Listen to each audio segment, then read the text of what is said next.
Hola a todos. En esta serie de videos hablaremos sobre el Estado y la Constitución. Y en este primer video abordaremos el tema del Estado. Antes de hablar propiamente del Estado, es importante hablar sobre el carácter gregario del ser humano. Se dice que el ser humano es gregario por naturaleza porque tiende a agruparse, tiende a juntarse. Somos animales sociales y necesitamos de otras personas para poder vivir. Sin embargo, no somos los únicos. El macaco que ven en pantalla también es un animal social. Las ratas también lo son. El agrupamiento humano tiene diversas explicaciones, pero podemos decir, a riesgo de simplificar, y simplificaremos bastante hablando de estos temas, que los seres humanos nos agrupamos para satisfacer nuestras necesidades, desde las más básicas como la reproducción, hasta las más abstractas, como el sentimiento de pertenecer a un grupo. Es la razón de que existe en el ser humano una incapacidad de satisfacer todas sus necesidades por su cuenta. Ya sabemos que el ser humano es gregario por naturaleza, y por tanto tiende a formar sociedades. Dentro de la tipología social tenemos a las sociedades prepolíticas. Ejemplos de esta son la horda, el clan y la tribu. Y por otro lado tenemos a las sociedades políticas, que a su vez se dividen en sociedades políticas iniciales y sociedades políticas estaduales. Dentro de este primer subgrupo tenemos ejemplos como el imperio egipcio, la polis griega y el imperio romano. La diferencia entre las sociedades prepolíticas y las sociedades políticas es que en las segundas existe una mayor y mejor delimitación territorial y poblacional, además de la aparición de dos roles, las autoridades y los subordinados, o los gobernantes y los gobernados. Las sociedades políticas tienen los siguientes componentes: el pueblo, que es el grupo humano que lo conforma; el poder político, que es la forma en que la sociedad ejerce el gobierno; y el territorio, que es el área geográfica determinada. Ahora es pertinente ubicar dónde se habla del Estado. Como hemos visto en la tipología social, existen sociedades prepolíticas y sociedades políticas. Es dentro de las sociedades políticas donde encontramos a a la sociedad política estatal, y es dentro de esta donde hablamos del Estado. Antes de abordar un concepto sobre el Estado, es importante mencionar los siguientes libros, donde no solamente vamos a encontrar una definición o una descripción del Estado, sino también vamos a encontrar en qué ideas y cómo es que estos autores llegaron a concebir el Estado. Por un lado tenemos El Príncipe de Nicolás Maquiavelo, Leviatán de Thomas Hobbes, El Espíritu de las Leyes de Barón de Montesquieu y los dos tratados sobre el gobierno civil de John Locke. Si bien en los libros que he mencionado encontraremos muchas ideas del Estado, creo que este concepto engloba muchas de ellas y también es muy práctico. Este concepto es del jurista Víctor García Toma. Lo vamos a leer. El Estado es una forma de sociedad política evolucionada, autónoma y organizada para estructurar la convivencia. Se trata de un conjunto permanente de personas que se relacionan por la necesidad de satisfacer imperativos a fines de su supervivencia y progreso en común. Lo importante, o lo que podríamos resaltar de este concepto, es que conserva la finalidad de la formación de una sociedad.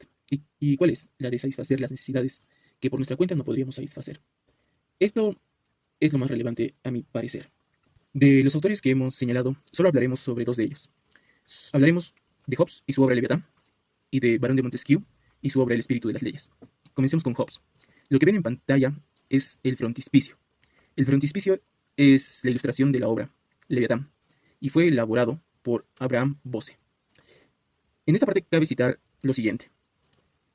El Leviatán tiene la forma de un cuerpo humano colosal, compuesto por los cuerpos individuales de los súbditos, hombres, mujeres, niños, civiles y soldados, algunos de los cuales se arrodillan en una expresión de reverencia y sumisión, apropiada para el culto civil. Los cuerpos de los súbditos se congregan literalmente en el cuerpo político a medida que sus voluntades se unen contractualmente para autorizar al soberano a representarlos.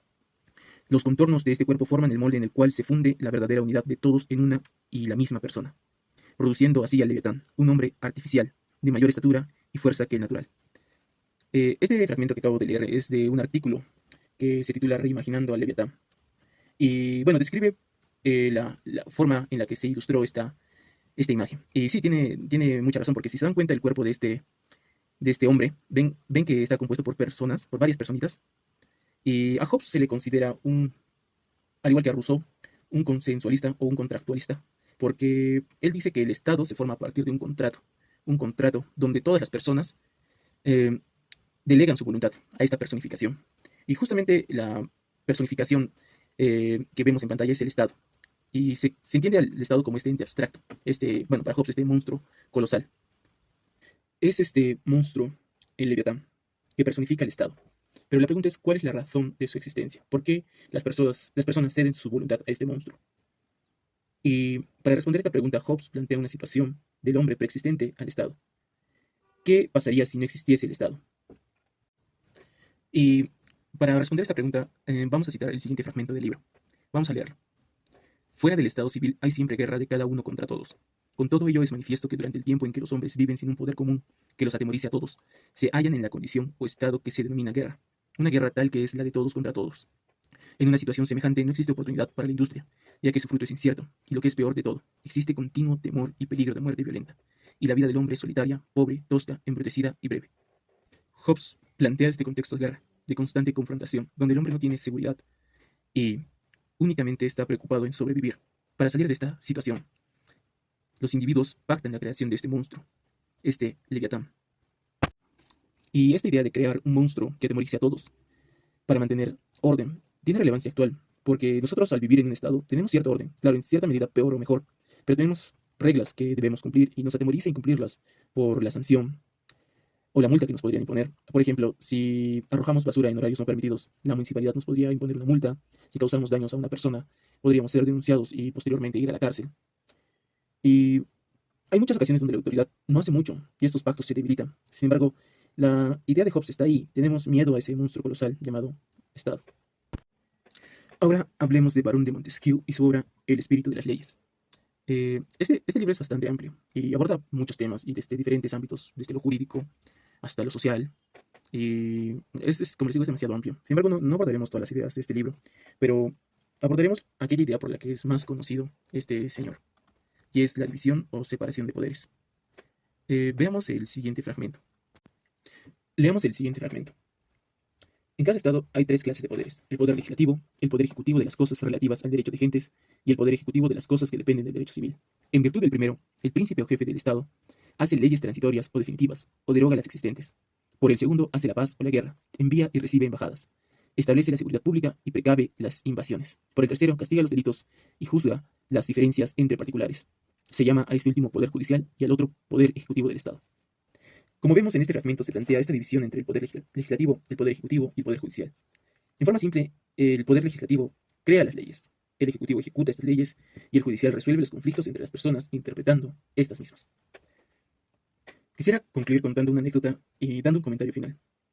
Una vez participé en una edición del Parlamento Joven y lo que más me llamó la atención el primer día del evento fue el discurso de apertura de uno de los invitados. Él habló de muchas cosas, como las ciencias sociales, los aportes de John Locke, el positivismo de Comte, también cómo las ciencias sociales intentaron tener métodos como la física de Newton y la importancia del desarrollo de la ciencia política. Y yo sorprendido de la diversidad de temas que generalmente suelen avanzarse en carreras como Derecho o Sociología. Quizás por prejuicios pensé que el invitado era de una de esas carreras. Y cuando pude acercarme a él y preguntarle cuál era su profesión, yo apostaba que me iba a decir que era abogado o incluso quizás politólogo, ¿no? Pero, pero me dijo que era ingeniero civil. Me dijo, soy ingeniero civil. Y me sorprendió bastante, porque, o sea, como les digo, no es un prejuicio pensar de que estos temas solamente lo saben personas de derecho, personas de sociología, de antropología o de ciencia política. Pero no, él era ingeniero civil y estaba bien situado en estos temas. Conocer sobre el Estado y la política a veces no es tan atractivo, debido a muchas razones. El primer acercamiento que yo tuve no fue bueno, al igual que muchos, yo también me topaba con comentarios pesimistas como los políticos son corruptos, las autoridades siempre roban, los jueces están comprados, los policías se dejan coimear, perdón, sobornar, otras cosas. Pero conocer cómo funciona el Estado y la política puede ayudarnos a adoptar roles más participativos en nuestro país. Y no lo digo yo, lo dice mi mamá, no mentira. Así lo señala el Estudio Internacional de Educación Cívica y Ciudadana. Googleenlo, búsquenlo, léanlo. Eh, por tanto, conocer sobre estos temas es importante para todos, independientemente de a qué nos dediquemos. Y finalmente, quiero concluir con una pregunta final para un siguiente video. ¿Qué permite construir los poderes del Estado y establecer su estructura? Eso es todo, muchas gracias y ojalá no se duerman con el video.